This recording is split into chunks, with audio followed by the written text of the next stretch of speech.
Claus. Jeg hedder Kasper. Jeg går i 3. G.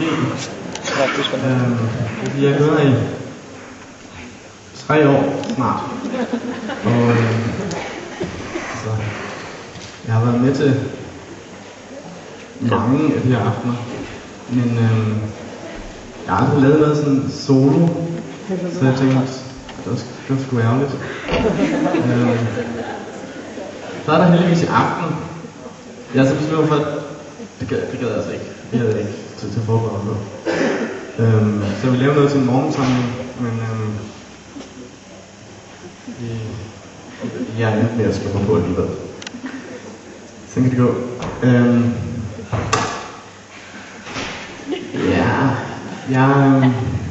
Jeg gik engang til klaver, står der i programmet.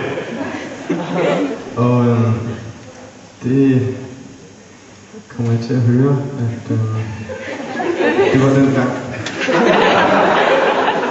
Men jeg skal ikke sige mere.